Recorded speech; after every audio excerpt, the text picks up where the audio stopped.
So just the panelists are in the chat, correct?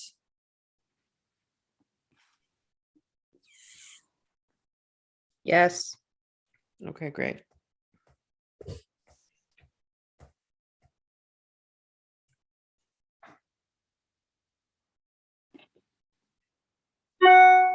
Want us panelists keep our video on before the panel, like the whole time, or just turn it on as we start speaking?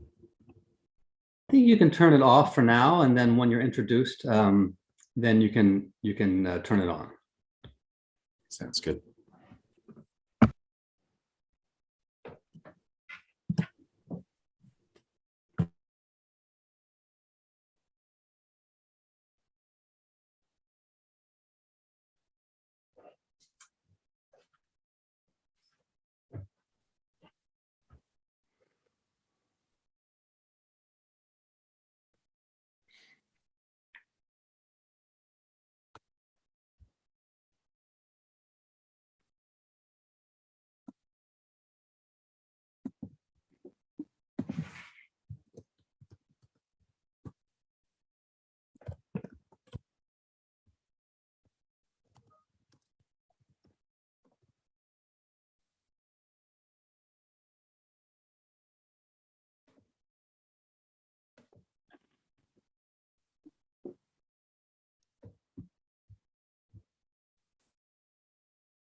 Welcome, everyone. I think we've hopefully got a critical mass today, and I'd like to go ahead and kick us off. So we've got a lot of time for our guests to share some of their insights and wisdom. Let me start by saying good morning, afternoon, or evening, depending on where in the world you might be joining us from. My name is Paul Turner, and I'm the President and Executive Director at the Fund for Peace. I'm excited to welcome you to the launch of the 2022 Fragile States Index. This is the 17th iteration, and I think some of the stories that are emerging from the analysis are as troubling as ever, but that we also have stories that show real hope and promise as well. I've reviewed the index for years as a consumer, but I had no idea the complexity and how the proverbial sausage is made. This year I got to be part of that. And as part of the process, I'm much more impressed with the methodology and confident in its conclusions. I'm pleased that you've taken some time out of your day to join us, and I hope that you will find the opening remarks and panel to be informative and challenging. With that, let me turn it over to Fund for Peace's Chair of the Board of Trustees, George Lehner. Thanks, Paul. I'd like to welcome all you, everyone on behalf of the Board of Trustees to our annual launch of the Fragile State Index. Also on behalf of the board, I really do want to thank the staff, as Paul mentioned. This is an all-hands effort by everyone on the staff. Their dedication and time and energy put into it, I think, is reflected of those of you who go to the website, and I encourage you all to do so, to delve deeply into the Fragile State Index. We'll see the results of that effort, so thank you all for that. I think one of the things that makes the Fragile State Index unique is really how robust and rich and full of data it is. It can be used by in many different ways by many different audiences, and it is scholars, practitioners, diplomats, people in private industry. And I would encourage everyone who works in the field to bring your own perspective to the data that is there, to find new ways to interpret the data, to find ways to challenge our assessment, to add to it. We really do think of the Fragile State Index as a tool, not as any final answer, and it is there for you to use throughout the year, and I encourage everyone to do that. But I think as we come to this launch of the Fragile State Index, this is the 17th year, this is an opportunity also to step back and think about state fragility in the larger context. And I know we're going to be doing that a little bit today, because at this moment, as we watch the full-scale war in Central Europe, the unfolding impact of the global pandemic, the challenge to democratic institutions in the West, the potential for devastating famine in Somalia, the potential for an escalation of a renewed conflict in Central Africa, the ongoing displacement and migration of peoples in Central America, and the global impact of climate change, of course, we can ask if there is not, in fact, a new paradigm of fragility that we must consider. Something different is happening. And what is the measure of our global resilience? And how do we think about all these events? And are they interconnected? And do we have the institutions that are adequate to address these challenges? I know those are some of the questions that we may be addressing today. But most of all, what we hope at the Fund for Peace is that the Fragile State Index will contribute to the global conversation between and among those of you who want to help build a more just and peaceful world. We are proud and deeply engaged in that work ourselves, and we hope you will continue to join us throughout the year as we address all these questions. So again, thank you all for being part of this program, and a special thanks to our speakers, our panelists, and to our moderator for helping us in this launch of this year's Fragile State Index. So thank you, Paul, again for your work, and I'll turn it back to you. Thank you, George, for your comments and your ever-present counsel. I'd like to start by introducing our keynote speakers, who will provide opening remarks before Charlie, who serves as Commanding General for the Combined Joint Task Force, Horn of Africa. For those of you who work in the region, you probably know it better as CJTF HOA.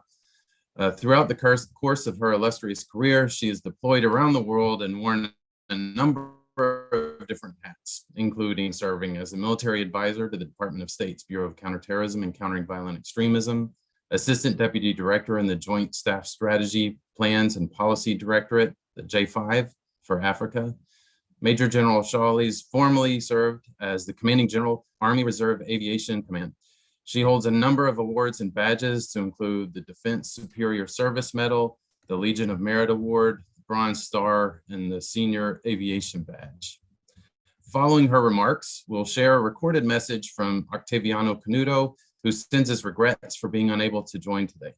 Dr. Canuto has offered his leadership to a number of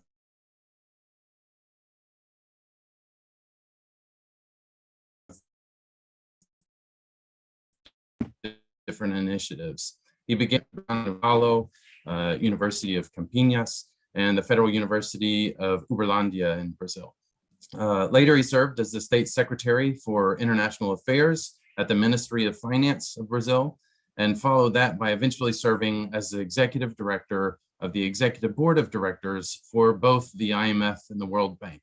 And it's my understanding that he's the only person to have ever done so. We are honored to have them share some of their thoughts and experiences with us today. Major General Shawley, the microphone is yours.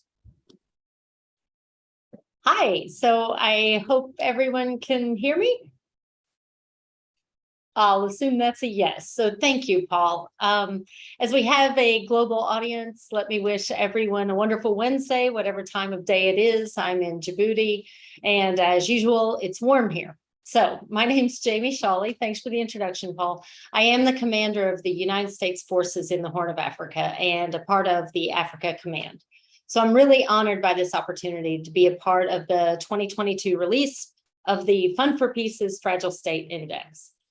The wide spectrum of all of the practitioners at today's launch, all of the audience that's dialed in, really shows the depth of commitment around the globe to continuing our shared efforts toward a more stable and resilient community of nations.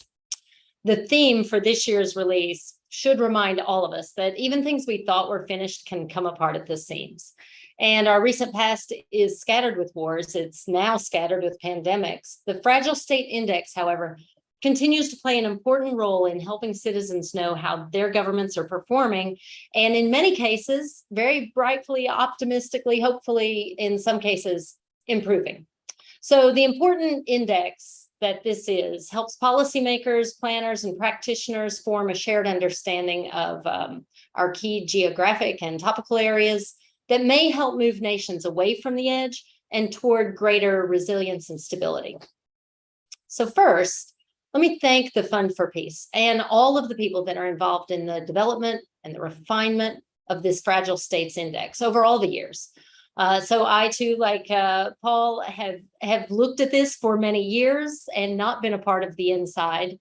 Sometimes fragile and fragility, those are not the words we want associated with our own nations. But all nations have some degree of fragility.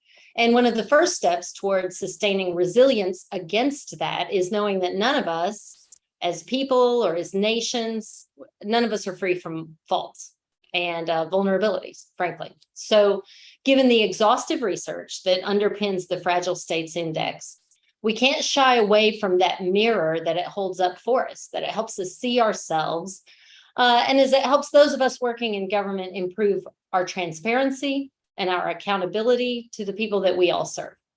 So thank you to all of the people that make this index the thorough, consistent, valuable tool that it's become.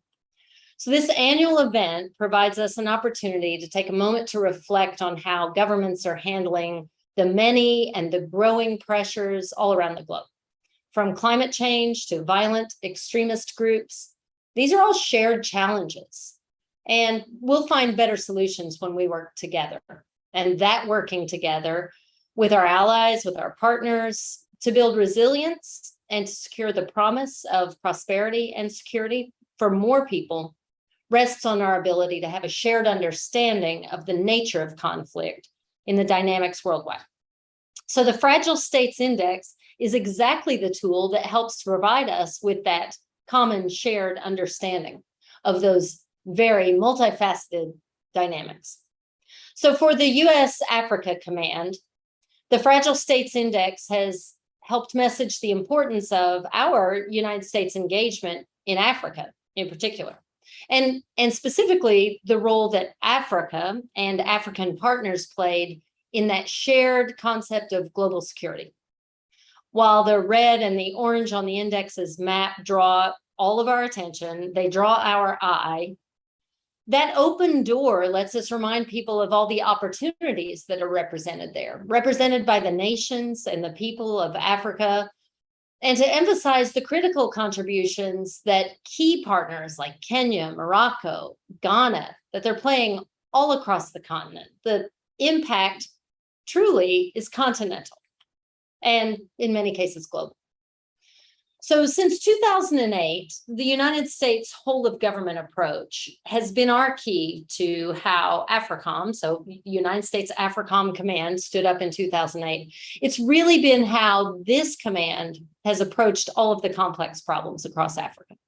Every single day, we work with our interagency teammates to integrate and to enable diplomacy, development, and yes, defense approaches. We call them the 3Ds. We work with allies and partners to counter the malign actors and the transnational threats that threaten the stability of the international order. We work to prevent strategic distraction from our priorities all around the world. And to meet these challenges, AFRICOM, Africa Command, is focused on enduring objectives, right? We look longitudinally. We want to maintain our relationships that provide our strategic access and provide us an opportunity to influence some of these dynamics across the continent. Failure to achieve this objective means failure in many other places in the globe.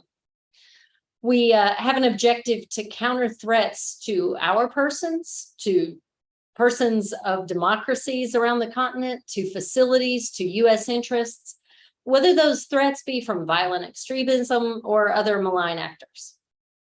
We want to prevent and respond to crises everywhere that can range from humanitarian and disaster relief to direct threats against our interests. And finally, we team with allies and partners to coordinate our actions, to enhance interoperability, and to share both the costs and the risks to amplify our efforts, our mutual efforts to achieve these shared security goals. Though there are critiques of various peacekeeping operations across Africa, just know that each of those efforts represents African nations that are answering the call to provide assistance, whether that's in their immediate neighborhood, in their region, or all the way across the continent. As part of our leadership engagements and training in support of many of these peacekeeping deployments, we continue to press the operational advantages of having accountable forces that respect human rights and that protect civilians. Responsible, respected security forces enable AFRICOM to work by, with, and through our partners in a whole of government effort. It improves security and it improves stability in Africa. It moves them away from the edge of fragility. World headlines will often fail to reflect the significant progress that's being made in so many fields across the region. Against great odds, several countries in recent years have held democratic elections, followed by peaceful transfers of power. We're all holding our breath, but in a very optimistic and hopeful way as we watch, most recently, Somalia. The trend toward epidemic control of HIV and AIDS is on the rise. That's a good thing. While the incidence of tuberculosis and child mortality continues to decline, initiatives such as Power Africa and Prosper Africa have laid the foundation and the groundwork for a new generation of regional economic growth and entrepreneurship.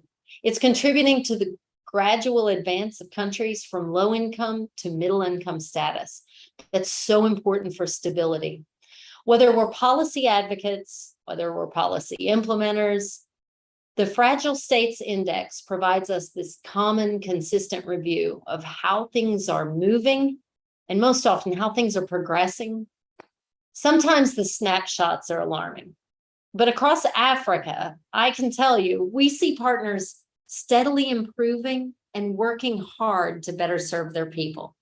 In Africa and around the world, the United States and AFRICOM continue to stand shoulder to shoulder with our partners to support solutions that help build resilient, transparent, and accountable governments, militaries and ultimately societies.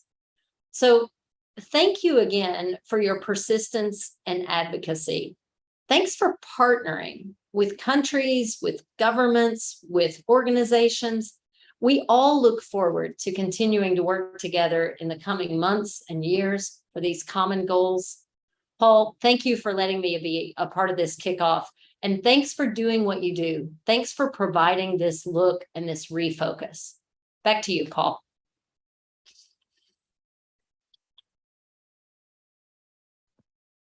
Thank you, Major General Shawley. I appreciate your comments. I will turn it over to our master of videos and see if we can go ahead and start with Dr. Canuto's comments as well.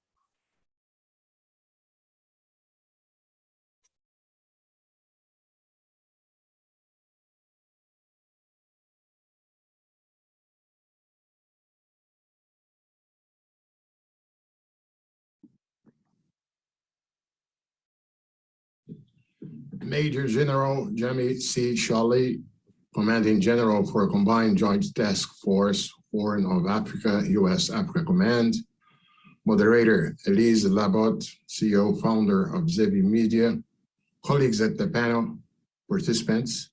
My name is Ottaviano Canuto, and I'm a senior fellow at the Policy Center for the New South, a non-resident senior fellow at Brookings Institution, and a part-time professor at the George Washington University. Previously, I was one of the vice presidents of the World Bank, where I also was twice executive director. I also have been at the board of the International Monetary Fund, and prior to that, I was a vice president at the Inter-American Development Bank. And before coming to Washington 18 years ago, I was a deputy minister of international affairs at the Brazilian Ministry of Finance. In Brazil, I was also previously a professor of economics at the University of São Paulo and University of Campinas. And today we are here to launch a very important new version of the index.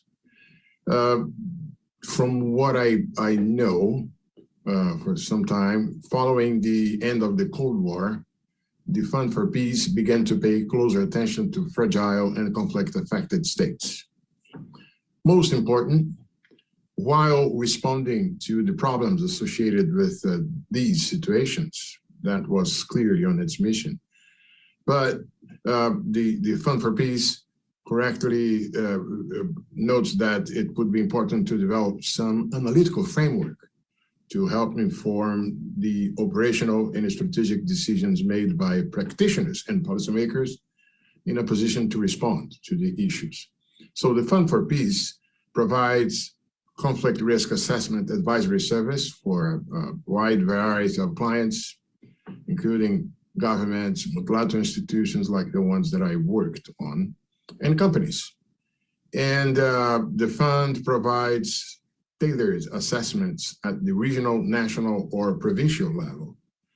Additionally, the Fund for Peace has assisted some clients in developing specialized, made-for-purpose conflict and risk assessment tools, frameworks, and platforms. The Fund for Peace, I understand, I know, it works on building capacity among local actors so they can develop and implement informed and locally relevant solutions, including contextually specific risk and vulnerability assessments to inform their analysis on an ongoing basis. Correctly, it recognized that this strengthening of local capacity is key to truly sustainable human security. And the Fund for Peace developed the patent conflict assessment system tool, the CAST, an analytical and assessment framework geared toward practitioners in the field being able to quantify the events, dynamics, and drivers around them to better understand them and to chart trends over time. The CAST tool proved to be successful and has been adopted by a wide range of actors working on peace and security in fragile and conflict-affected environments. And also, the Fund for Peace provides training programs for policymakers and field practitioners who wish to apply the CAST conflict assessment framework to assess conflict drivers and risk. So in 2005, The Fund for Peace used the experience gained and the lessons learned from developing and applying the CAS tool to produce the Fragile States Index. The Fragile States Index combines existing quantitative data sets, qualitative research, and content analysis of tens of millions of articles and reports from print and online media sources around the world to assess the risks and vulnerabilities faced by 178 countries across 12 indicators. The Fund for Peace has continued to publish the index annually. The index has become one of the most highly respected, widely used, and long-running measures of state fragility, allowing for both cross-sectional and longitudinal analysis. We are here today for the launch of the Fragile States Index 2022 by the Fund for Peace. In this year, 2021 is the year covered. In last year, we clearly had two phases. On the one side, the post-pandemic crisis recovery exhibited a reasonably high economic growth, with also some reduction in poverty. But on the other side, we also had huge numbers of people killed by the COVID-19 pandemic. We had massive numbers of people displaced by violence, and really a sharp increase in riots, protests, and coups, as we seem to be also watching this ongoing year. So the last 2 years, 2021, they have challenged many assumptions about what it means to be fragile and what it means to be resilient. Some countries that were thought to be strong proved weak in those regards. Problems that were thought to be simple have shown to be really complex. And we have seen, unfortunately, an erosion in public confidence in democratic institutions, and an increase in social and political polarization in both rich and poor countries across the globe. And this has contributed to a rise in authoritarianism. This obviously bodes badly for the ability of countries to be resilient and mitigate the next global shock. We are living through this year what someone may call a perfect storm, a combination of still permanence of the COVID, a plague, but also a war in Ukraine, and some manifestations of dramatic climate phenomenon, which may bode badly in terms of climate change with us. And this has affected the production of food in many parts of the world. So we add hunger because of the price shocks after the war, but also because of the non-favorable weather in several harvests. And we're watching as well, adding to war, plague, also hunger. So this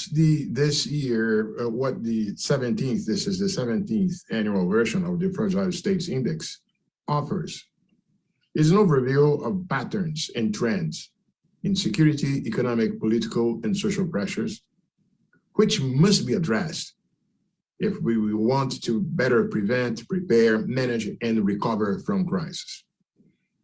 The world needs to do it, even as simultaneously international development efforts continue to reduce poverty and mortality rates around the world. For helping us all doing that, we thank the Fund for Peace for this launch. Unfortunately, I couldn't be in person, but in spirit, I'm here. I'm with you guys. Thank you very much.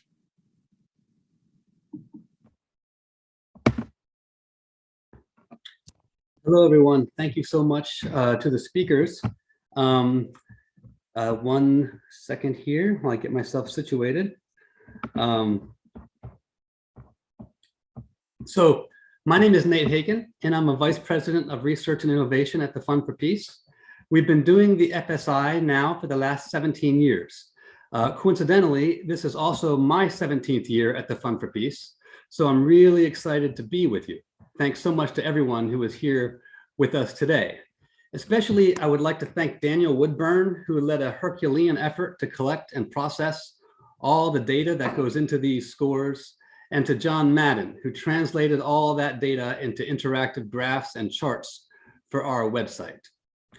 Dr. Canuto spoke a little bit about our methodology, where we use content analysis of over 50 million documents a year, using a customized Boolean search strings to track indicators over time, layered against other data sets and qualitative review. To learn more about that methodology, you can go to our website at fragilestatesindex.org. We often think of bad news when we talk about the FSI. However, the good news, as reflected in the data over these last 2 decades, is a gradual improvement globally in key development indicators such as public services and the economy. Still, you do tend to see many of the same countries toward the top of the list year after year. Countries like South Sudan and Yemen and others, which corroborates this idea of a fragility trap, where countries who lack resources can't get ahead of recurrent and protracted crisis. So when you see success stories like Cote d'Ivoire and Uzbekistan that have climbed out of that fragility trap with hard work over a generation, it signals important lessons about what success looks like and how the development community can help promote resilience in countries currently stuck in that trap. That said, what is really interesting is that in the last 2 years of COVID-19 and the effects on protests, forced migration, xenophobia, political violence, many assumptions have been challenged about what it means to be fragile and what it means to be resilient. As Dr. Canuto said, in these last 2 years, many countries we thought were strong were revealed to be weak. And countries that we thought were weak were actually resilient. There are a few key takeaways from the FSI 2022 that I'd like to leave you with. There has been a rise in authoritarian movements in both rich and poor countries around the world, as many have lost confidence in the institutions of governance. Secondly, we learned that it takes much more than financial and human capital to manage and recover from a crisis. It also takes social and political cohesion. Without an improvement in the indicators for group grievance and factionalized elites, even wealthy countries can be destabilized by a shock, because it takes collective action and public spiritedness to address a crisis, not just money and doctors and engineers and soldiers.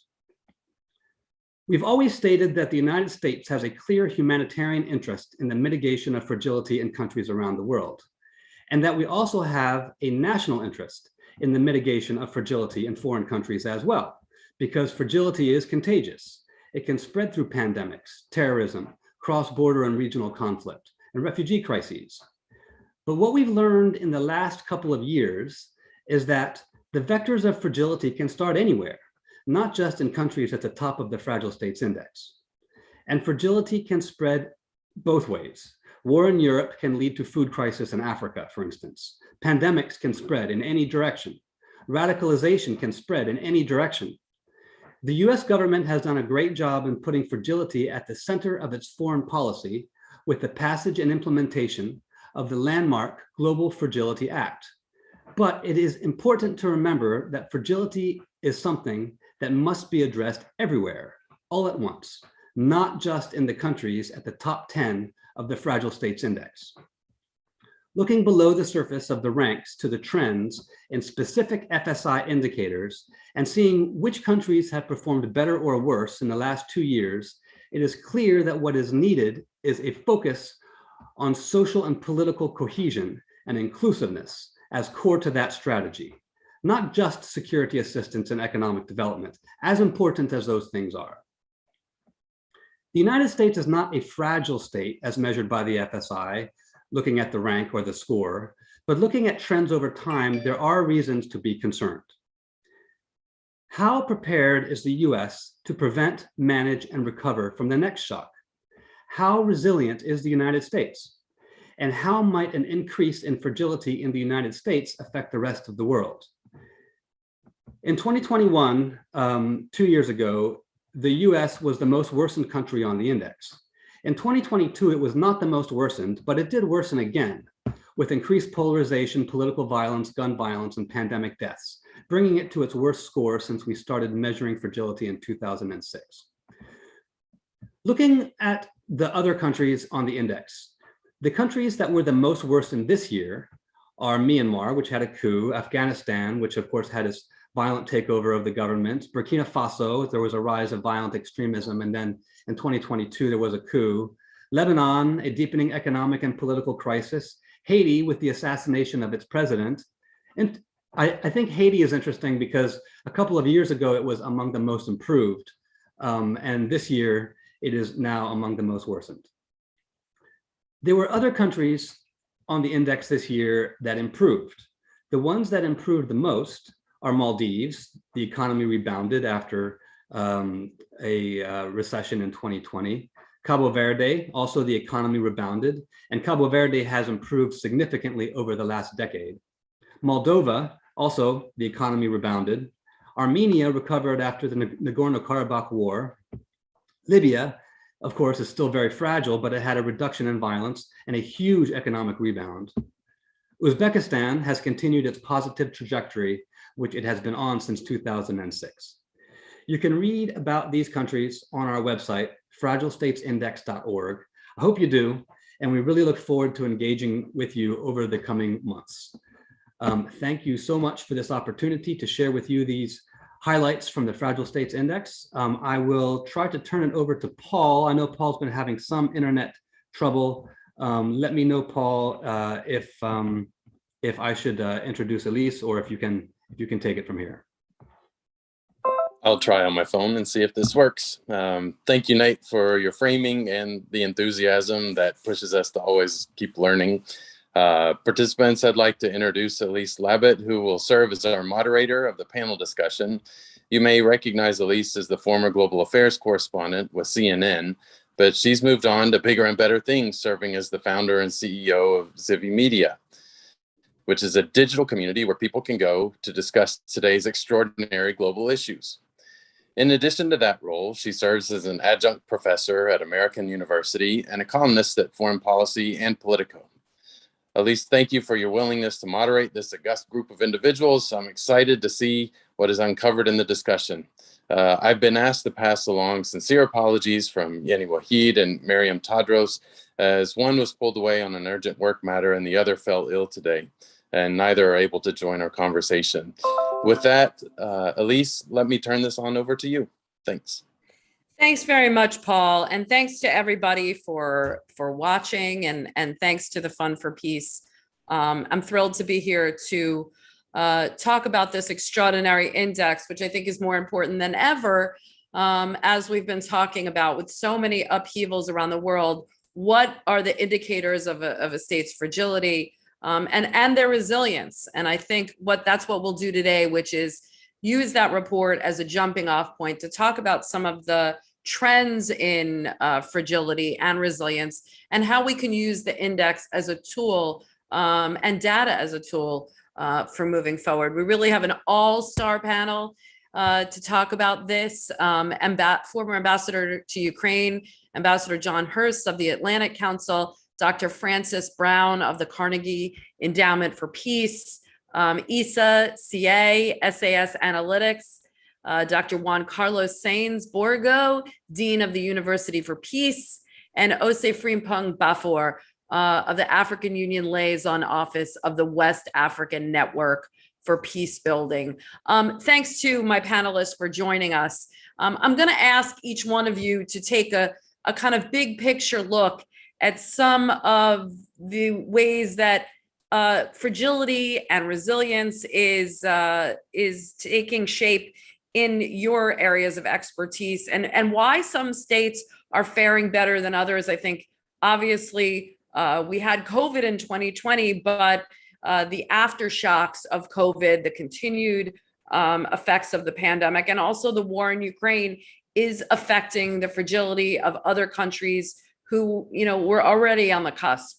And I think your expertise and visibility on the dynamics in your region are going to be more important, really, than the scores themselves. Isa, let's start with you You are a kind of data genius, and you were able to kind of look at some of these productive indicators of a country's fragility and resistance. Talk to us about how all of these data sets are coming together in ways that really we haven't looked at before. Yeah, hi, can you hear me okay, Elise? We can. Awesome. Well, thank you so much for having me. You know, from a data perspective, I think the folks on this panel will be infinitely smarter than I am on some of the causes of the important issues happening in the world. But from a data perspective, you know, this is very exciting. One, because of, you know, if we just look at 2020, you know, when else in recent history, I can't recall, have we had like one starting gun, one starting point for the world, for a big event by which we can measure how rich countries, poor countries, all countries have responded to and been affected by, let's say, the pandemic, right? And when you lay that on top of this rich, you know, consistent, really well procured data set that the Fund for Peace has provided through the Fragile States Index, you know, that is such a solid foundation for the use of analytics. And I think, you know, it's generally accepted that analytics is important, but the potential to be able to say, okay, let's start not just looking at fragility, but how the Fragile States Index contributes to exactly how resilient a country is to particular shocks, and start, you know, pulling all of these levers and doing scenario planning and what if, and that's where it gets really exciting from a data geek, you know, data science perspective. So I guess I'll pause there, but there are tremendous opportunities to be able to not just, again, I think just to be able to connect a lot of dots, you know, that maybe aren't very obvious with the human eye, but the stories are in the data, and just kind of waiting for the people to ask the right questions. Buffer, let's talk to you. Obviously, when we think of fragility, unfortunately, a lot of times we think of Africa, and a lot of the kind of case studies in the report also talk about all of these factors that not necessarily are always indigenous to Africa per se. In this year's index, we have COVID, we have the war in Ukraine. Talk to us about the state of fragility, particularly in your area of West Africa, in terms of, you know, what the index shows, and how can we look at some of these indicators on fragility to build some resilience into the system.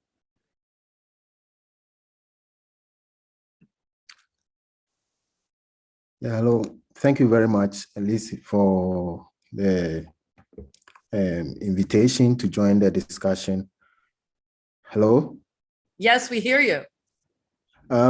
In terms of the West African sub-region, looking at the fragility index so far that you have generated, I do share a number of the perspectives that you've highlighted in the report, because the sub-region, particularly in West Africa and the Sahel, are still riddled with issues of violent extremism and terrorism spread within the Lake Chad Basin, which is moving towards the Sahel, Burkina Faso, and now they are heading towards spreading towards the coastal states, where countries such as Benin, Togo, Cote d'Ivoire are experiencing attack, and Ghana is also on a watch list. So clearly, despite the various interventions that have been introduced by stakeholders in the peace and security within the sub-region, the spread is still increasing. And our major concern is how coastal states will also be able to contain the spread to avoid any contagion effect. In terms of also food security, which has also further been exacerbated by the COVID-19 impact on the agricultural food chain, and also the ongoing Russia-Ukraine war, which is also having additional impact on food security situation within the continent. You might notice that about 40% of cereals consumed in Africa are directly from Russia and Ukraine. And therefore, the ongoing war has really affected the food security in that regard. And cereals, for example, play a very important role, not just economic, but it's also political. It is as a result of the increases in prices of bread, for example, in Sudan, that also contributed, leading to mass protests against its long leader, Omar al-Bashir, and which led to his overthrow. So cereals play a very important role, and food is, for that matter, is very important to Africa. And for that, and therefore, what COVID and the ongoing war has done is to exacerbate the already food insecurity situation within the sub-region. We also have issues of governance and political instability. We are much concerned about the emergence of the military within Mali, Burkina Faso, and Guinea, although ECOWAS has also been negotiating through its mediation effort to bring pressure on the regimes to consider transition towards democratic governance. So governance instability is also another line of fragility that is also adding to the various indexes that we are having within the sub-region. We also have issues of organized crimes that is also fueling crisis in communities, issues of climate change and its impact on the sustainability of human livelihood within communities is also becoming much more vivid. And how do we respond to, how do states also respond to such challenges facing us? So in a nutshell, I think that the report has really captured the various fragility issues facing the sub-region. But what is also important that for me is also need to be highlighted is about the resilient factors that we also have. You also notice that states and also particularly the sub-regional governmental body, the ECOWAS, are making effort in terms of addressing the governance and security challenges. We have also come out with measures to contain the impact of the COVID-19 pandemic on its population. But these are yet to yield results because it has further been exacerbated by the conflict that is also ongoing in Russia in terms of fuel prices, in terms of gas, and also in terms of food security and how that is impacting on the livelihood of population within the sub-region. It is increasingly leading to civil protest against governments, and how government is also containing it also play a major role in the stability of countries within the sub-region. So these are my initial remarks. Perhaps a much more deeper reflection or questions will also lead to other issues that will be discussed. Great. Thanks, Before. Ambassador Hurst, let's go to you. Before brought up, the kind of war in Ukraine, and we are going to talk about how what's going on in Ukraine and, obviously the supply chain issues and things are affecting the fragility of other states. But you and I have spoken about, what really are the indicators of fragility in a state. You would think right now that everyone would say, and to be clear, this year's index obviously was looking at last year before the war, but one might think that Ukraine is a fragile state. And, that we've talked about that there's a narrative even that it's a failed state. But given what's going on in the country, Ukraine has been remarkably resilient, while maybe, Russia, which is the aggressor, isn't as resilient and is more fragile than one might think. Thank you for this question. First, Russian propaganda for 10 or more years have peddled the nonsensical notion that Ukraine is a failed state. I have a unique perspective on this because not only did I serve as a diplomat in Ukraine, I spent 4 years at the State Department and 3.5 years at National Defense University working on failed states. So you might say I have expertise in both areas. And Ukraine has never been even close to a failed state. It's a state moving from a socialist past to a modern future with many problems, but nothing close to a failed state.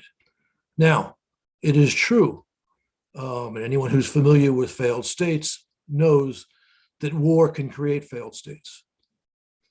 So it's not crazy to ask the question, has Moscow's 8+ year war on Ukraine, especially in light of its huge conventional military invasion starting in February, going to produce a failed state in Ukraine? And Elise, you just provided the core of the answer already. Ukraine has shown remarkable resilience, to use a social science term, or resolve, to use a more traditional political term, in dealing with this Kremlin offensive. I've been watching Ukraine closely for 25+ years, especially the last 8 years at the Atlantic Council. And I can tell you that before this massive invasion, there was at least some sympathy for Moscow in eastern Ukraine, in southern Ukraine. That is almost entirely gone now. There are very few people in Ukraine who look with any sympathy at a Kremlin that is conducting a war full of war crimes. And despite the massive suffering of the Ukrainian people, 85–90% say that Ukraine must fight until Russian troops leave Ukraine. That's a remarkable figure, demonstrating an inner resilience in Ukraine despite this war. It's also notable how neighboring countries in Europe, especially Poland, the Baltic states, Romania, have rallied to Ukraine's support, including accommodating, in the case of Poland, I think it's over 3 million Ukrainian refugees, with many Polish citizens taking those refugees into their own homes. Now, that's a result because of a certain natural sympathy and shared geopolitical understanding that Moscow's aggression does not end in Ukraine. And that also shows a certain unseen before resilience in Europe in dealing with the problem of Putin's very aggressive foreign policy. We've also discussed this morning the impact of Moscow's aggressive war against Ukraine on food supplies in vulnerable countries. And this is a very serious problem. But I think we miscast the problem when we talk about this as a result of the Ukraine-Russia war. This is a result of Moscow's aggressive war against Ukraine and Moscow's decision to use food as a weapon, even if it creates malnourishment or worse in third parties, in third countries. I believe strongly that one sign of resilience in a country is active and wise political leadership. And we can fix the problem of the possible famine that Putin's policies will create, whether it's in sub-Saharan Africa, the Arab world, or Indonesia, if there was strong leadership in the relevant countries. I would say there are two principal weak parties in this analysis. One are Western leaders, including President Biden, who refuse to consider, I would say, very careful approaches to open a humanitarian food convoy to Odessa to permit the export of Ukrainian wheat. And by the way, Russian wheat is getting out there because Russia controls the Black Sea. It's Ukrainian wheat that's being blocked by Putin, by a deliberate policy of the Kremlin. If we were to do that, if the West were to do that, also in line with others, and retired Admiral James Stavridis laid out how we can do this, basically just traveling through NATO territorial waters to Ukraine to open up that corridor. that would solve the problem. The other way we could solve this problem, if there was serious statesmanship in the Arab world and in the African Union. Neither the Arab League nor the African Union is willing to condemn Moscow for this very, very dangerous policy of creating food shortages in vulnerable populations. If they were to condemn the Kremlin clearly, the political cost for Putin of continuing this policy would go way up. But their refusal to do this is a serious lack of leadership. And I was very disappointed by the performance of the African Union president when he went to Moscow and basically mouthed Kremlin talking points. Ambassador, let's keep it focused on the fragility issue. But this plays to fragility. This plays to fragility. Okay, I'm done. Yeah, no, I see your point. I see your point. I think that, given, and it's true, I mean, given the fact that, this food security issue is really affecting Africa, you would think that the African leaders would be a little bit more forceful with Russia. But that kind of brings us, and I do want to get into COVID, but it does kind of bring us to some of the other issues that are predictors of fragility. Juan, talk to us, some of the countries in your region, whether it's Venezuela or Brazil, that are seemingly, more fragile in the index, are not necessarily, considered technically the weakest countries, but yet the kind of factors in those countries are really creating some of the most, fragile nations. Yes, thank you, Elise, and thank you all the colleagues for the opportunity to share. No, indeed, the index help us a lot to connect the dots, because as Nat says, the index is not just bad news. I mean, it really helps us to understand the situation in each country, and especially in a region that is so complex like the Western Hemisphere, where we have, some of the most sustainable countries, like the blue in Canada, for example, or the most green in the case of Uruguay or Argentina or Chile, but also we have the very red one, the more not stable. So if we take the two red countries on the report, that is basically Haiti and Venezuela. And then we use a different glasses. What is the most complicated topic on the region right now is migration, especially the migration who goes to the north. If we take what are the most important number of national who goes in these migration trends, basically are Haitians and Venezuelans. So that helps us to, in a way, validate the report, because, we clearly see if the report says that Haiti and Venezuela are on red, they are on alert.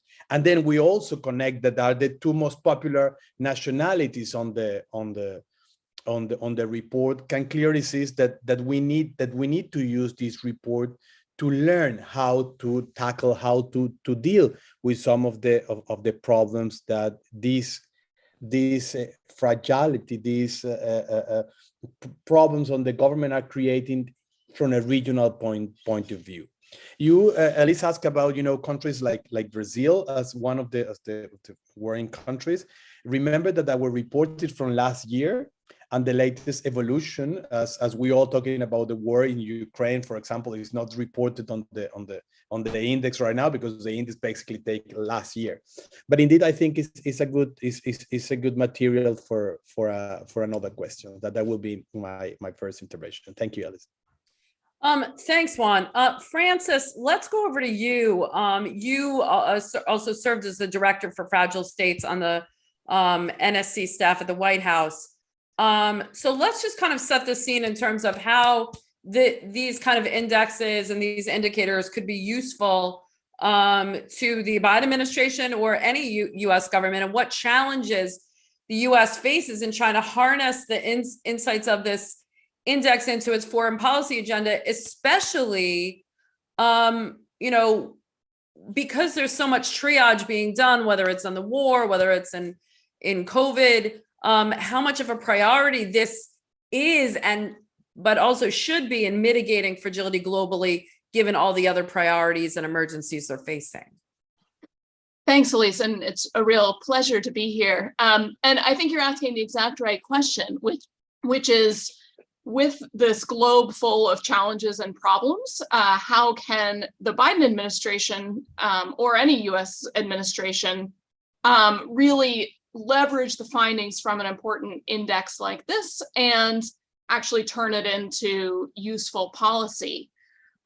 I will say the first thing I think this index does that then the Biden administration can leverage is, as my fellow panelists have pointed out, it really makes clear that the US is not an exception to being vulnerable to fragility, and that a lot of the challenges that we face here at home are ones that we see echoed in other ways overseas. So gone are the days when we thought of ourselves as, a perfect non-fragile state, and then there was this other kind of swath of fragile states out there. So I think that's really important when it comes to sort of what does a US administration do about global fragility, because it helps us approach these problems from a position of solidarity and of humility, saying we struggle with some of these same issues of elite factionalization, of many citizens feeling the state isn't legitimate or our election was stolen, of really alarming trends towards political violence. So that's the first point. I think this index and others can really be useful in kind of bringing home for us the stakes in our own identity within it. As far as how the Biden administration can utilize an index like this, I think that the number one thing to think about as we consider sort of what the Biden White House does on a daily basis is that in the White House, there's a tendency that the urgent always crowds out the important. The urgent crisis of the day ends up, dominating the meetings, and there's very little time to sort of think about the long term. When you think about mitigating fragility in fragile states globally, that is a long-term endeavor, right? That's a long-term project. So an index like this and other ones that the US government uses, the intel community produces its own sorts of indexes and looks at this. This kind of index can really help bring to the surface what challenges and sort of what long-term trends we're seeing. It can help bring up blind spots. There may be a country that's deteriorating that isn't necessarily, front of US policymakers' radar, but an index like this can bring that to light. It can also, importantly, bring to light progress. If certain states are sort of climbing out of a more fragile situation, an index like this can bring that to light. And I think Nate and others did a really good job of pointing out there are elements of progress. So it's a really useful tool on sort of setting the global dashboard. Then the question is always, what do you do with it? Once you've got the information, once you have identified blind spots, what do you do with that? What does the Biden administration or any other country do with it? And that comes into policy solutions. We've mentioned the Global Fragility Act earlier, and maybe we'll get into that. But for now, I think I'll just leave it there on sort of how does once you've got this information, where does the policy go from there is kind of a different question we can get into. Thanks very much. While I have you, I also just want to talk about kind of some of the countries. We were having Mariam Tedros here. Unfortunately, she couldn't join us today. But the idea that some of the countries in the Middle East, both in terms of access and food security, energy, the sense of government, the proxy conflicts going on in Yemen and Syria, and the continued fragility that's creating for people, and if you could put it a little in the context of what the ambassador was saying, which is a country like Ukraine was able to stand resilient in the face of conflict, while a country like Yemen or Syria or Libya was already behind the eight ball and a lot of the other indicators, and hasn't been able to be as resilient. And that might also be, as I think I know Mariam had the way countries have dealt across decades with this region. Absolutely. I mean, one of the things we know about fragility is that different factors can compound and grow and sort of reinforce each other in a negative way. And then when you add on top a shock like the Ukraine war, which has implications for global food supply, it can be a really devastating effect. So to take just one example, Afghanistan, which we've touched upon, Afghanistan already before 2021 had a series of compounding crises. So it had a drought that had gone on for a long time. It had COVID. It had the ongoing conflict. Then in 2021, we had the violent takeover of its government, and that's led to an economic implosion. So we've got all of these crisis factors basically compounding on one another, and that can lead to a really devastating effect. And now also to the ambassador's point, in Afghanistan, as with many other places, there's issues with aid access. How do you even get humanitarian supplies in? One other sort of trend I would highlight from the countries you mentioned, Elise, is that in many fragile states, the role of external parties is really central to exacerbation of conflict or fragility. So you mentioned Yemen. So much of what Yemen's crisis is about now is not about the Yemenis at all. It is about other forces, other military forces in their country and associated aid issues. That's certainly the case in Syria as well. We've seen recent debates at the UN Security Council on aid access in Syria. Russia is blocking that or attempted to block that for its own reasons. We now have a 6-month extension of aid. So this is all to say that I think when we think about fragile states, we really need to also say fragile states and all the countries that are acting upon them that are really exacerbating this. And you're absolutely right. In the Middle East, there's just a litany of examples of countries where all of these fragility factors are basically piling up on top of one another. Great. Thanks for that. I want to move on to COVID. And, we think of 2020 as being the year of the greatest, health crises, the greatest economic contractions, and 2021 being, this economic growth. But it looks as if, 2021 was really worse in terms of fatalities, protests are continues. So I want to talk to the panelists about what recovery looks like in a context where we're having a pandemic that's rolling with wave after wave after wave.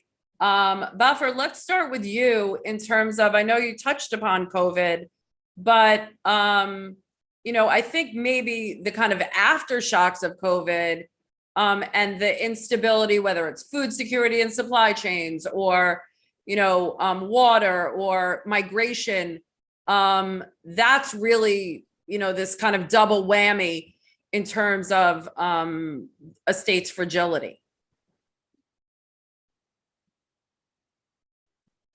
Yeah, at least you in my introductory remark, I did indicated the impact of the COVID on the economics of West Africa in particular. Countries came out with measures that were supposed to contain the spread of the COVID among population, particularly closure of borders and also shutting down of the economics. And there were also a number of social interventions that were introduced by governments with the support of development partners. That in itself is also contributing to the current economic difficulties that we are finding out. Already, the West African economy were in crisis before the COVID. We were recovering from the global economic downturn that we inherited. And the COVID also came in with its own shock. So those measures that were introduced also further exacerbated the already socio-economic challenges that were facing population. So in terms of agricultural sector, which is the backbone of most of the West African economics, the supply chain was heavily affected. And also in areas such as the informal economy, which contain a number of population, particularly youth, young people and women who are engaged in the informal economic sector. The shutdown really affected their businesses that they used to support their families. The school closures also affected the educational calendars.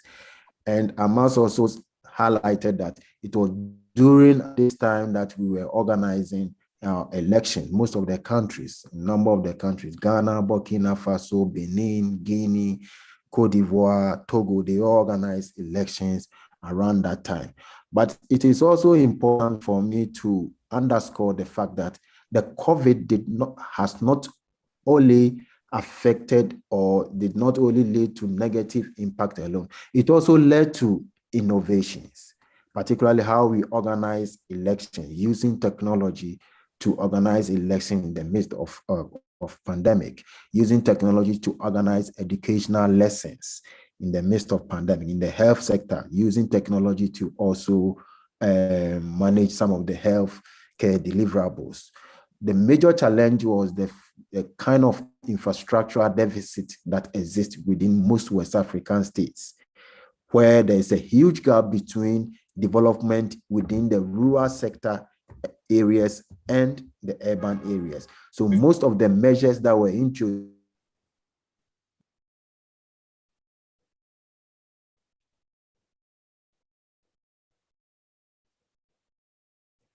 I don't particularly in the educational sector, where a number of measures were introduced by the government in terms of using the IT or digital technology to organize lessons, on radios and also on televisions. Some of the areas, particularly in remote areas where they don't have access to electricity, was a problematic. And therefore, that has led to a huge gap in terms of completing the educational syllabus and all that. So these are the issues that we need to address as a sub-region. And more importantly, how the COVID has affected livelihood of population. And as a result of that, there is a growing citizens' demand on government to introduce measures to better their conditions. And that is also leading to tensions between the states and the citizens. And how do states also manage this crisis, for me, is a major issue that we need to tackle. As of now, a number of the countries within West African sub-region are going back to IMF for economic support. And IMF economic condition also comes with its own hardships that might further lead to aggravation of the already situation, economic challenges that we are having. So we find ourselves in a very challenging times, called upon the government to also navigate the challenges as well as the potential measures that could be introduced to alleviate the socio-economic impact induced by the pandemic on the livelihood of population. I think that for me is very important. The need to address the socio-economic challenges that has been induced by the COVID-19 impact on population is very critical to fragility and stability of West African states. Okay, thanks, Bafor. Isa, so it's interesting because the case fatality rate has gone down, but COVID continues to be a real stress. And just thinking about fragility as something that happens everywhere, not just something that happens at the top of the index with the most fragile states. Countries that were rich, countries kind of actually perform worse on COVID than countries that are poor when faced with the shock of this kind of nation. And I look at the United States. I want to talk to Juan about Brazil. I mean, I think that it wasn't necessarily a country's wealth that determined whether they were, and also access to the vaccine that determined whether they were able to be resilient in the pandemic. Yeah, when we look at, when we look specifically at like the Fragile States Index and what that data is able to, what types of questions that data is able to help us answer, right? I think one of the key gems about this particular set of data is that it'll also allow us to be able to it captures so much. It allows us to be able to really dig in on, okay, we learned very quickly that wealth is not a good indicator of resilience, right? So like with the Ukraine, the data is all there to go back and use, let's say, Ukraine as a case study and say, okay, what is it that has made them so resilient? Let's look back on the 17 years of data captured, across all these different areas to really model, okay, and maybe it's different for island nations versus, landlocked nations and so forth. Like each country is going to have its own story, and it's kind of its own DNA in terms of what makes them resilient to what types of shocks, right? And I believe that that a lot of those answers are in the data, and just kind of waiting to be explored, if that makes sense. It does. And Juan, why don't you just pick up on your region and some of the countries that really you would have thought a country like Brazil, a rich country again, would have been able to have a lower rate of, COVID infections, vaccinations, but, the leadership at the top really kind of made that not the case. Yes, the case of Brazil, that is one of the countries that was highlighted on the report this year, follows a lot of the leadership in the case of the United States. Actually, in the first month of the pandemic, President Bolsonaro visited President Trump, and both were reinforcing the idea there was just a flu, there was just something mild that we don't need to pay that much attention. And we saw on the figures that the U.S. and Brazil were on the top of the casualties, and we can say that the policy from the top of the countries actually had an impact on the whole population. But it's like France says before, each factor reinforced the other. So it is impossible to take just one of the elements of the index and to have a zoom in on it, because clearly this trigger one after the other. And remember that in the case of Brazil, President Bolsonaro won the election as a result of the impeachment of the former president Dilma Rousseff. There was more leftists. Now, in the case of Bolsonaro, it went to the right, and then it seems that at the end of the year they will turn back into the left again. But the point is that what we see in Brazil is that the social cohesion and the political violence going up.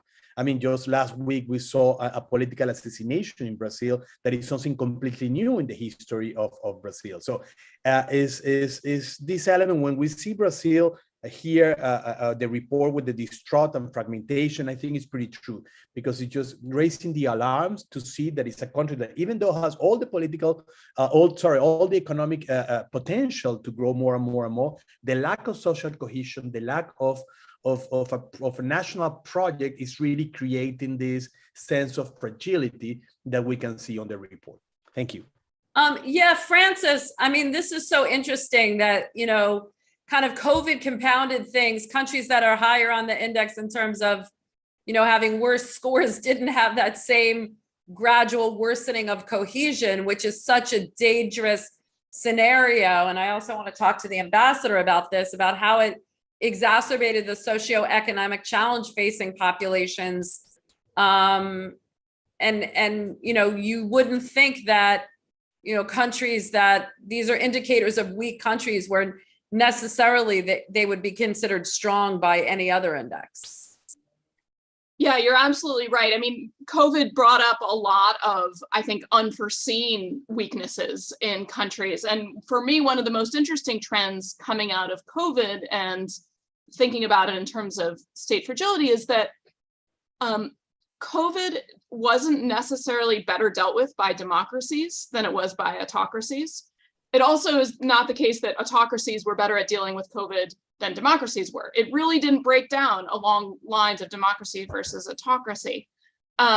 Instead, what really mattered for how well a country did on managing COVID, at least in the early months, was how high a degree of social trust was there. Did they trust their leadership, and did they trust their fellow citizens? And that's a trend that other colleagues of mine, like Rachel Kleinfeld, have pointed out. So when we think about this from bringing it back to the sort of the US policy perspective on fragility and COVID in particular, I think what that really highlights for me is that we shouldn't take it as a given that democracies are better at dealing with these problems. Instead, our focus should be on how do we help democracies deal with shocks like COVID and other compounding ones that we've been discussing. we shouldn't assume that democracy is the magic bullet. Instead, how do we make democracies deliver vis-a-vis other states? And that for me is the really big policy question going forward. Ambassador, you've done this for many years, and you know the importance of social capital is even in perhaps in some cases more than financial and human capital. So the fact that social cohesion is so important to be able to address these complex challenges, looking at issues of democracy and autocracy regarding what's happening around the world, it really does seem as if that not necessarily democracy per se, but that social cohesion is really the important piece.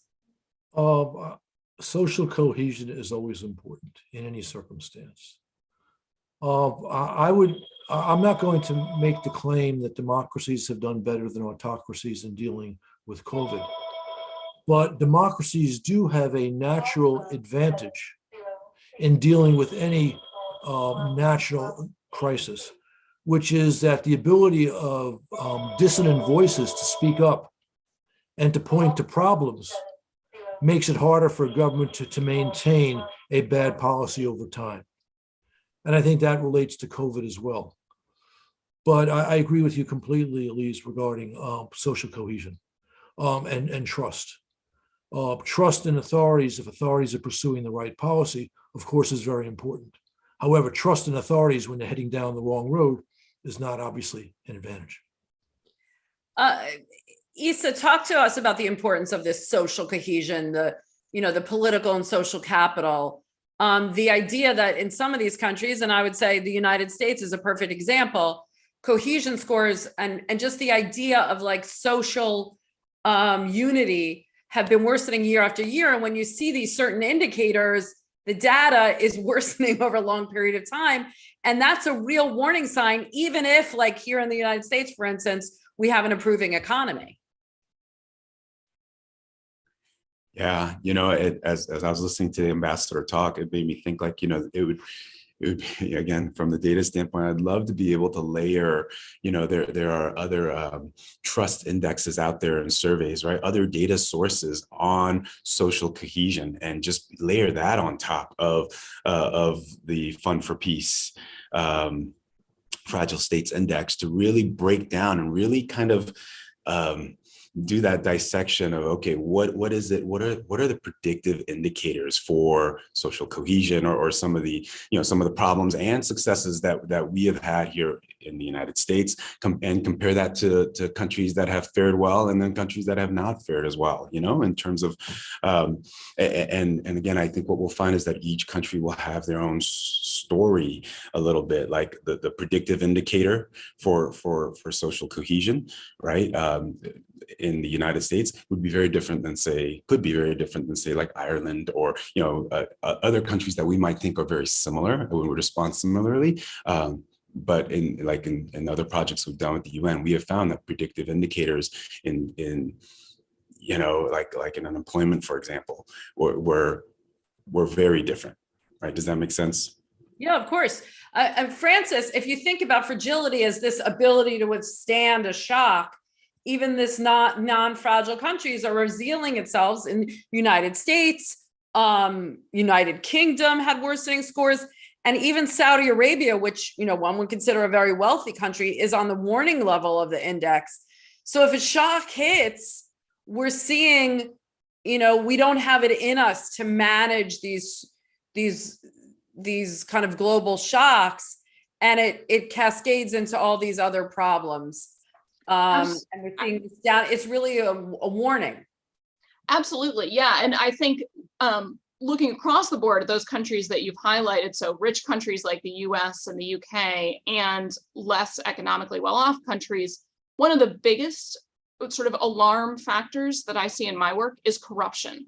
And the reason corruption is so important is that, number one, it erodes people's trust in their government. And so to go back to this theme that we've been talking about a lot, societal trust is really important for withstanding shocks. At the same time, corruption erodes the government's ability to deal with shocks, because when you think about it, if the government's been hollowed out, or lots of money has been diverted for the wrong causes, when it comes time to actually deal with either a natural disaster or a shock like COVID or some other challenge like a conflict, the government's ability to withstand that has been undermined. So when we think about, really acute problems that countries across the spectrum face, from the United States and the UK on down the sort of the economic spectrum, I think corruption is the number one that I worry about in my own analysis. Ambassador Hurst, what is the thing that you worry about the most in your analysis of fragility?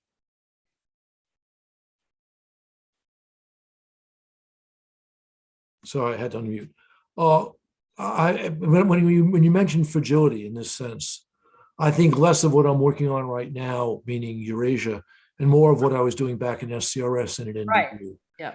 And there's no question that the sources of fragility relate first and foremost to internal conflict within a society, which relates directly to social cohesion. Secondly, in societies which are not quite stable, war in neighboring countries, which could lead to refugee flows or stopping of resources arriving in a country. And I think that, so I mean, those I believe are the main sources, or then you can throw in other things like poverty, disease. When I had to think about this, back when I was at State as a policymaker, and what that meant for me is that as we crafted policies toward these countries, we had to be clear-eyed as to the great dangers that we were dealing with and ask how much we could help and what we would need to do to help. And the one thing which we failed to do in the aughts and in much of the last 10 years, especially in our interventions in the greater Middle East, was to understand the great difficulties we would have in pursuing our objectives. So we were looking at utopian goals, whether it was in Iraq or Afghanistan or Libya. And we made very serious mistakes because we refused to see how difficult those problems were. And so we contributed to instability by not recognizing that. That's interesting. And I want to pick up on that for you, Juan, because I look at a country like Haiti, right? I think that's a exact example of what the ambassador is saying, where sometimes all good intentions of U.S. policy to deal with these indicators of fragility really did affect the country sometimes in the wrong way. And so, you have Haiti kind of a plenipotentiary of indicators. Brazil and Venezuela also have the political problems, but you have these added problems of organized crime, narcotics, migration, and then you have basically your region is a kind of case study in what the ambassador is talking about, because then you have the peace process in Colombia. You have all of these areas that are just kind of affecting one another. Indeed, Latin America is perhaps one of the most complex because we have, is the most violent region in the world, is the most unequal region of the world. But you can see at the same time that you have, good examples. I mean, you have very stable countries like in the south, as the case of Chile or Uruguay.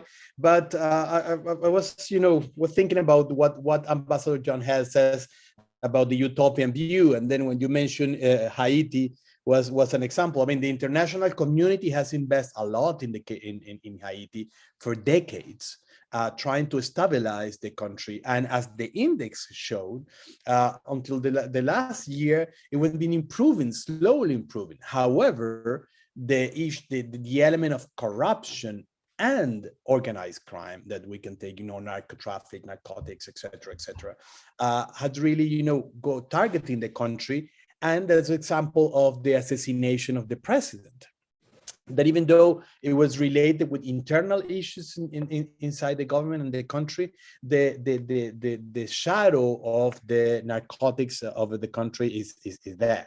And also I would say that we have an element in the same way of corruption on the case of Venezuela and narcotic, what with the province of oil in Venezuela that changed a little bit the landscape. But I would like to go back of what Francis and the ambassador mentioned about corruption. the point of corruption, especially in the case of COVID, is this factor that reinforces everything. Because when you have a fragile state with a high level of corruption, the expectations and the expectations of the public that people are, waiting for the vaccination, waiting for the health support, and then when they did not receive it, okay, the frustration increase, in 2 or 3 times more and faster than in any other time. So that will be the beginning of more political instability, more riot, more protest, and is what we see in different parts of the world. Perhaps the most recent one is the case of Sri Lanka, that the whole family was overthrown of the government as a result of this frustration. So I think the COVID has as a catalyst of these social cohesions, but in the negative sense. People are expecting a response from the states, people are expecting a health support, but as a result of corruption, and many other elements, they do not get what they are expecting, and that trigger the protests, riots, and the frustration, and again, conspires against the social cohesion that we have been mentioning the whole morning. I want to remind our audience that you can put a question in the Q&A. We're going to take questions in a couple of minutes, but I want to kind of close our discussion before we get to questions as the idea that I think that there's this misnomer that fragility is kind of mitigated and contained to fragile areas. But we've talked about today how we see the war in Ukraine is affecting the fragility of so many other countries. Historically, we've looked at something that starts in the global south and moves and needs to be contained and managed and adjust in poor countries so it doesn't spread. But we've learned that that's not the case, and that fragility can start in rich countries or more, considered stable countries and spread to poor countries. Bafor, pick up on that, and how much of you think the proportion of, some of the fragility in your region isn't necessarily indigenous to the region, but it's really the kind of spillover from some of the areas that you wouldn't consider being fragile? Well, as we indicated, a number of the spread of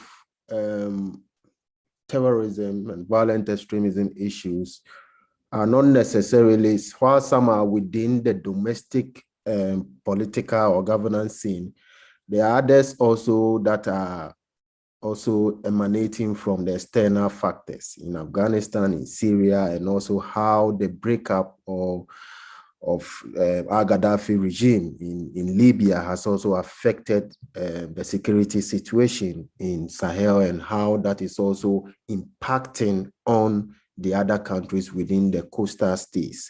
That is number one. The other factor that also needs to be recognized is in the area of health. The COVID-19 pandemic did not start from West Africa or Africa per se.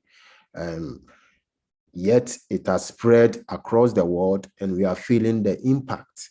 We also have issues relating to the ongoing conflict in Russia and Ukraine, and how it is impacting on the economics of African countries in the areas of energy security, in terms of food security, and how that is also fueling citizens' agitation and discontent against government and its impact on stability. That, for me, is something that we need to highlight.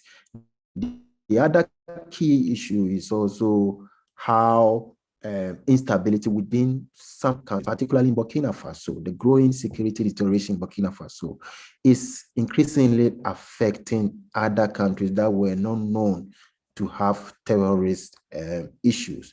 Right now, we have Benin, we have Cote d'Ivoire, we have Togo, all experiencing rising terrorist attacks in the country. And Ghana is also on the watch list, and that also could also affect the stability of the country. So clearly, it is not in a world of exclusion, but whatever affects one country also has other impact on the other, and the spillover effect is being felt not only within the countries where it started, but the other countries also. And it then calls for a multi-stakeholder responses that will be able to deal effectively with the enervating consequences of these crises that we are experiencing. Yep, thank you. Francis, I mean, we're talking about mitigating, kind of fragile states in the global south to protect the rich countries from contagion. But what we're hearing today is that fragility can flow both ways. It can flow from north to south just as easily as it can flow from south to north. And you're dealing with it all at once. We can't just be working on issues of fragility in Yemen or Syria when the US fragility or the fragility of the UK or whatever is dragging down other countries. Absolutely. Yeah. When I was listening to before, I was thinking to myself that of all the sort of challenges and threats that flow across borders, which is most of them, many of them stem from the developed world. So the number one I think of is climate change and climate challenges. The developed world, the so-called non-fragile states are the biggest causes of pollution or have been, their economies are a major factor in that. So it goes both ways. But the other key part about this, when we think about what do we do to respond to fragility, is that since all of these challenges go across borders, they don't respect borders. So the pandemic we've talked about, terrorist groups, migration, small arms trafficking, these challenges don't respect borders. Yet we, certainly in the United States and many other countries, still really organize our foreign policy around national borders, nation states. So you think about it, we've got the US Embassy in Benin, and we've got the US Embassy in Togo. And of course they talk to each other, but really organizing across borders in a kind of a functional way is very hard for the United States government and many other governments to do. Ambassador Herbst led the bureau of the State Department that's now called Conflict and Stabilization Operations, which was not yet a bureau at that point. So its exact job was to sort of deal with these transnational challenges in conflict-affected states. There are other parts of the State Department that have similarly have what they call a functional remit. But it's still really hard for the US government to effectively kind of get its arms around these kinds of challenges. So I think this is just one more reason why it's so hard to do this. Thanks, Francis. We're going to get to a couple of questions. One is from our audience, and I'm going to fold in something else, Isa, for you. As we employ more advanced metrics and methods to develop and refine these indices, are we likely to rethink and expand our concept of fragility? And what does the report tell us about how to improve resilience, about how quickly these several inputs quantify a country's fragility versus resilience and how quickly they'll be able to bounce back? Yeah, I think that's a great question. I think the opportunity does exist for us to go beyond just looking at fragility, right? And actually Fund for Peace is already doing that with trying to make those connections between the fragility scores as what the Fragile States Index is one of the data sources to feed a resilience score. Right. So let's talk about how countries, not just how fragile they are, but how they can bounce back and in what ways.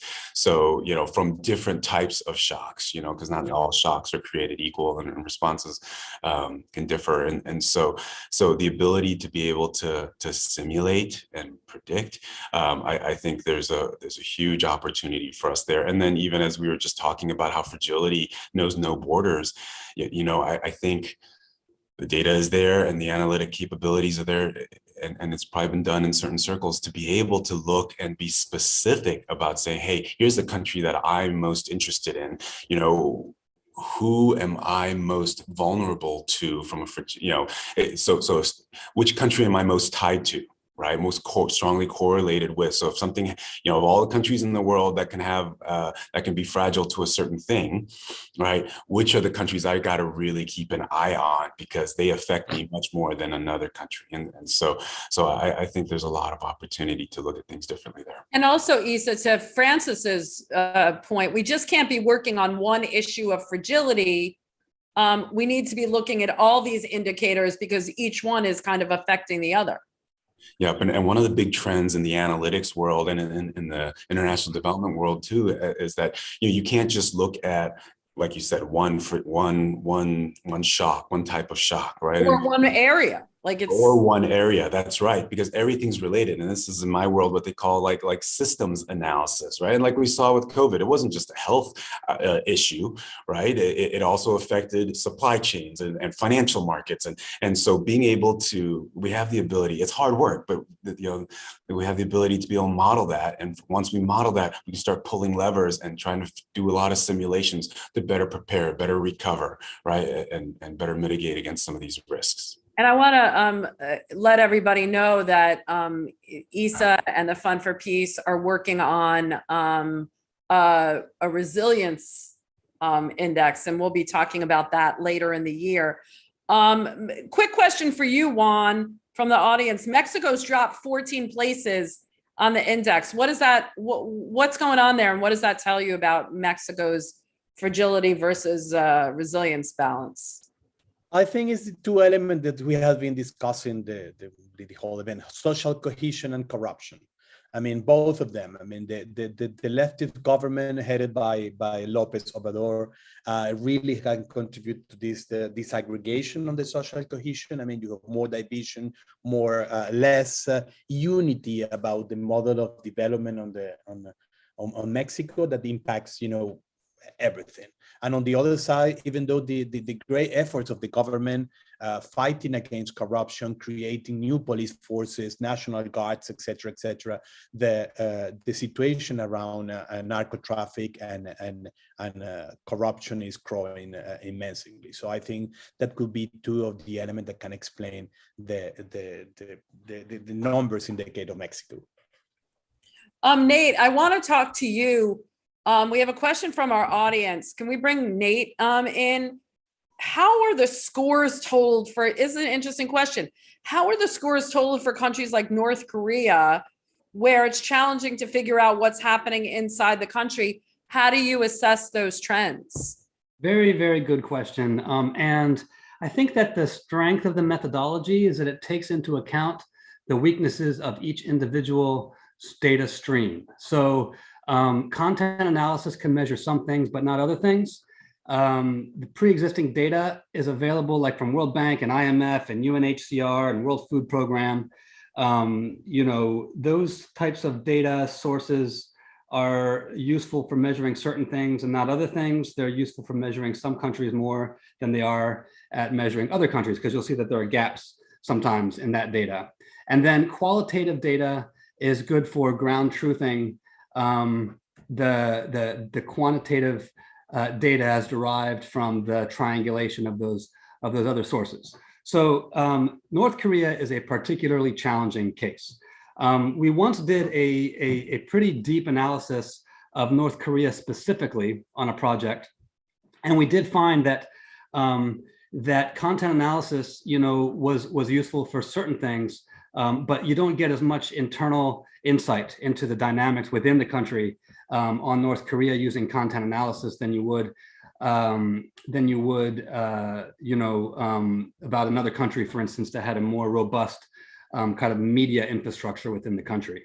But by triangulating all of these three different data sets, including qualitative review, and we're based in Washington, so we're able to consult with experts. We're able to try and fill gaps as best we can. But as I have to admit that North Korea is a particularly challenging case. Well, and also countries of conflict where you're not necessarily able to kind of get on the ground or really get accurate reporting from out of there. Bafer, question for you. As we explore contagion, do you think that we're able to tell the most of important causes of fragility? Because you're in a region where there is so many different causes of fragility. Are you able to tell the most important causes irrespective of the origin, for instance? Should we be able to think of a global response to fragility in one part of the world, maybe a trigger for problems elsewhere? For instance, a climate change solution, this is a question from the audience, might trigger crisis in oil exporting countries, or other types of issues? From my perspective, I think what is critical for us to identify in terms of assessing fragility is to also look at country-specific vulnerability and risk assessment within the countries. Already, the African Union and its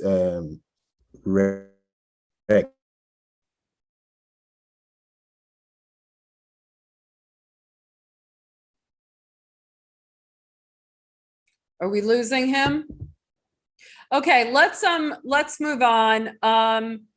Francis, what do you think of that? The idea that when we're talking about solutions to fragility in one area, let's mute him. Baffour, we'll go back to you. Francis, how do you actually Baffour, continue, and then we'll go to Francis. So I think that it's important that in terms of your assessment, you also tap into the already existing mechanisms that can also influence your assessment or complement the kind of assessment that you are doing. You also made mention of responses. It is important that you also cooperate with international partners in terms of our responses to the various fragility challenges that we are facing. But what is also critical is the need to also bring in the domestic perspective on what constitutes fragility. Particularly, how do we bring communities' perspective into issues of climate change and our response strategies? There are a number of communities that are also complaining that they are not involved in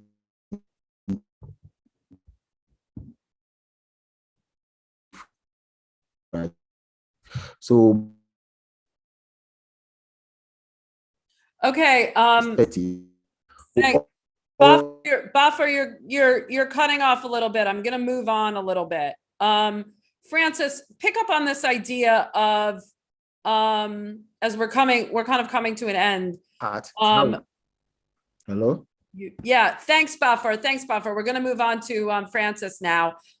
Francis, the idea that you're trying to deal with that one solution in one place, and then you think you're mitigating that area of fragility, and you might be for instance, whether it's climate change or a food security issue, but you might be exacerbating fragility in another region or another area or another indicator of fragility.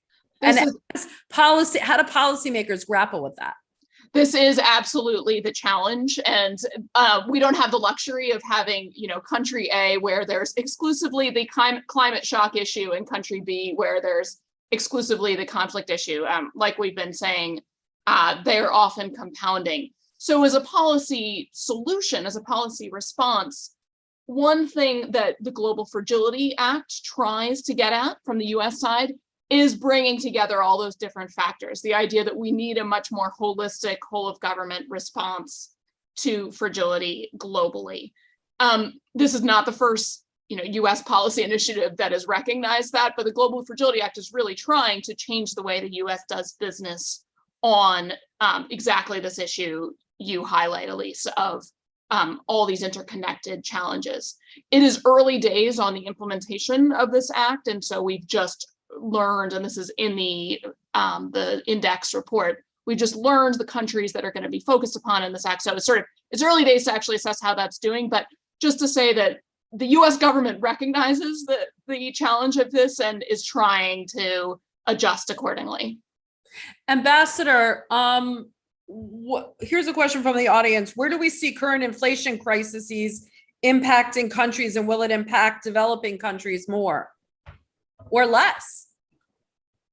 Inflation is a global problem. I don't know if inflation is right now larger in the poorer countries than it is, for example, in the United States or in Europe. If it's even the same, of course, it has a greater impact there because there's much less margin of economic security. And clearly, it is important for global economic growth to get global inflation under control. But basically, that's all I can say about this. Yeah, Juan, for instance, like a country like Venezuela, like inflation really was one of the kind of main catalysts for a lot of the fragility that we see now. I think, I mean, indeed, one of the element of the case of Venezuela is improving is the idea of the control of inflation. That 2 years ago we have hyperinflations, and right now we see the situation, at least at that area, a little bit under control. But the point is that the government is using the same discourse like the Cuba, that Venezuela is suffering a blockage, et cetera, and that in one way is increasing the social cohesion around the government of Maduro. But in the other side, basically what the government did was to leave the dollars to run around. So basically in this moment, the local currency is just a figure, people using dollars for all the transactions. And as a result of the sanctions of the international community, there is like an internal flow of money and goods in certain levels of the society. However, in the poorest area, in the poorest levels of the society, is when you have this massive migration into the rest of the region. So still a very complex situation there, but at least in the case of the inflation, the country is coming back from the worst days. And right now, the one that we have with the measures taken by the Biden administrations in terms of the oil exports as a result of the conflict between Russia and Ukraine is changing the situation for good, at least in economic terms.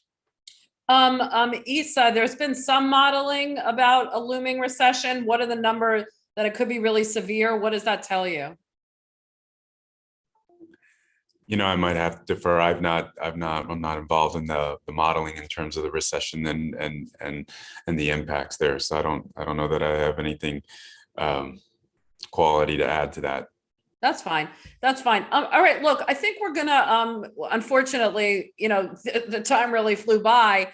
As we close, I want to just ask the panelists to quickly talk about what you think is the most critical factor that's kind of determining a state's fragility, and that should be addressed to reduce it, especially in the most fragile countries. Looking at the index, particularly. How do we stay resilient for another black swan event that we just may not be able to withstand? Ambassador, let's start with you. I think that the greatest creator of instability, is war between major powers, which thank goodness we have not seen since the end of World War II. So this relates what I currently work on with my days dealing with global instability and fragility. And I think making sure that we can avoid such a war is job one. But the second thing, looking at this on a macro level, we have to be very much aware of how our policies on specific issues, and our policies are always driven by headlines, have an impact on global fragility. So, you asked earlier about the trade-off between moving towards green energy and what that might have on the world, which produces hydrocarbons.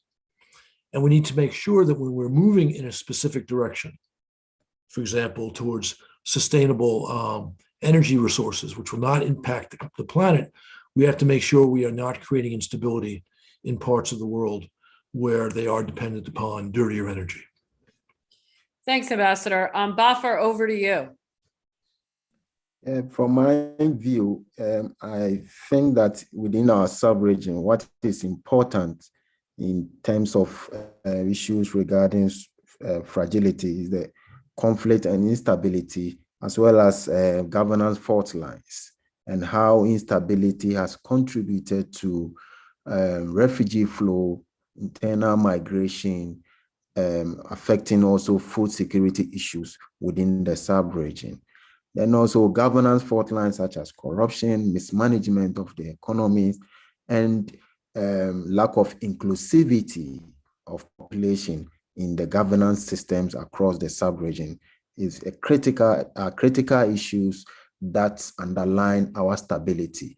And therefore, there is the need for any effort to address issues of stability to critically have a look at some of these underlying structural issues that really provide the impetus for such challenges to within the country. So at the moment, what we need to critically look at as a sub-region are the issues around security and also the governance fault line that is increasingly leading to discontent among citizens, and how citizens that is also driving protest. That for me has a very negative impact on social cohesion and also the state citizens relation. And in doing so, there's the need for us to capacitate states and let the state also, then in so doing, they will be able to deliver the socio-economic goods that citizens are expecting in order to win back the trust from the citizens, in order to ensure stability within the various countries within the West African sub-region.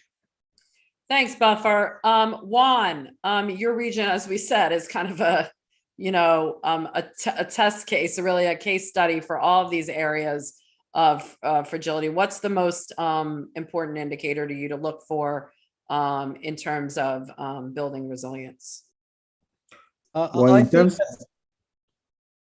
as the index show, Latin America is improving as a region, but the perception of the public opinion is on the contrary, is the lack of responses in the middle of the COVID crisis, corruptions, etc., and that have moved the political pendulum to the left. So if the Brazilian elections turns into the Lula again, we will have a continent that will move into the left, and that will test the social cohesion. And this social cohesion around the political project on the region, it is very important on the fight of corruption. And corruption, as we all said, is a key element on the construction of the state, and to basically fight against the fragility. That will be my most important remarks in the general comment on the region. Thank you. Thank you. Issa, talk to us about, as a data man, what you think that the data would indicate is the most important indicator, kind of wrapping up from where we started in the beginning, in terms of how a country can withstand a next black swan or global shock. Yeah, absolutely. I'll again, my policy expert friends on the panel can talk to the causes much better than me, but I'm a passionate evangelist of the how, right? And I firmly believe that the data and analytics are a huge part of the solution to figuring out how we respond, and each country, each region, each shock, it's going to have its own story. But again, this brings me back to garbage in my business. We always say garbage in, garbage out, right? So you need good data. And this is why I'm really grateful for an organization like Fund for Peace and the Fragile States Index. You think back on the last 17 years, they have this, they capture how the world has responded to recessions, and now, and they may not capture everything, but now we have, a war that started earlier this year. And so as the data set for the Fragile States Index continues to grow, right? There are so many case studies that we can model and learn from, and be able to, again, predict and simulate good responses for each different types of shock in each particular region and for each particular country. So that's one positive opportunity that I see. Francis, I'm going to give you the last word. What should what are the, kind of red flags that policymakers should be looking for? And also the opportunities here for policymakers to build in resilience before another, kind of global shock. So the number one factor I see running really through all of these important factors is importance of quality political leadership, because it is your political leadership in a country that decides whether we learn from a crisis so that we can prepare for the next one, or let a good crisis go to waste, as the saying goes. It's obviously political leadership that manages crisis response, that allows or is part of corruption or tamps down on it. So running through all this is the importance of political leadership. As a policy matter from the US, obviously we don't and shouldn't choose the leaders of other countries, but it does mean when we find a good partner, a partner leader elsewhere in the world, we really want to bolster them and support them and see what we can do working together to collectively improve crisis response and build resilience. Thanks very much. I want to thank you. Really, the time did fly by. I want to thank you to our panelists and thank you to the Fund for Peace. Reminder to watch for that resilience index later in the year. And thank you to all of you for watching. And you can get more good stuff on the Fund for Peace website about the index. Thank you. Thank you, Elise. I'd love to just sit here and continue to absorb from everything that's being shared. It was great to learn and to wrestle with some of these ideas. But I know that we all need to get back to other things. I did want to take a minute to express my appreciation to Major General Shawley, to Dr. Canuto for their opening remarks, to our vibrant panel for the conversation, and especially to you, Elise, for helping herd everyone along. Nate, for your good and diligent work overseeing everything, the Fund for Peace staff for their research, our current and former research assistants who pulled all this data together, and to George, our chair. Before I close, I saw two comments in the questions that I thought were really key that helped try and bring all of this together, both where we are now and where we're going. One was on a question around is fragility and resilience really kind of the opposite ends of the spectrum? And I really think that it's an insightful question that our panelists have touched on indirectly in almost every comment. Fragility and resilience can coexist, so it's hard to get them on opposite ends of the spectrum because they're sometimes right there together. You can have an incredibly fragile state, like Ambassador Herbst opened with, talking about the challenges to Ukraine and how in some ways the increases in their fragility have also spurred increases in their resilience. And so luckily, I think that bodes a real potential for us globally as we look at what's taking place around the world. And the other piece is asking about, is it an exceptional case for a country to emerge from fragility? I think it is if we're looking at a one-year turnaround, but if we're looking at a generational time frame, Nate opened up talking about how Uzbekistan has been on this gradual improvement where they've been able to see indicators increase over time since the index started. And so it's difficult to do that clearly because things happen, whether it's a black swan, whether it's internal challenges, et cetera. But if you're able to have kind of that sustained effort, you do see those countries starting to emerge. I was struck really briefly by three quick things that were shared today. One, fragility can't be contained by borders in both good and bad ways. We see resilience resonating and fragility expanding. And I think that failure to be able to isolate is something that we all have to keep in mind. Next, COVID in many ways is kind of yesterday's news, but we've heard multiple references to how its ripple effects are continuing to be felt across the globe, whether it's through food security, governance, et cetera. And lastly, kind of hearkening back to some of the opening comments that were reinforced by the panel, I see there's a real aspirational component that the index, all this data, the numbers flying around, they in a way help us see ourselves, to recognize shared challenges, and if we're lucky, to be able to help us identify solutions by working together to address long-term challenges. And the data within the index holds enormous potential for understanding, planning, and potentially even highlighting ways to improve resilience. Before you go, if you feel so led, please go to the chat window and click on the link you will find there to contribute to the dynamic research that the Fund for Peace is conducting on fragility. If you'd like to discuss collaboration or broader sponsorship, don't hesitate to reach out to me. Thanks to all of you for your time today, and I hope you enjoyed it and that you will join us again in October for the launch of our new Resilience Index. Have a wonderful rest of your day. Thank you. Thank you.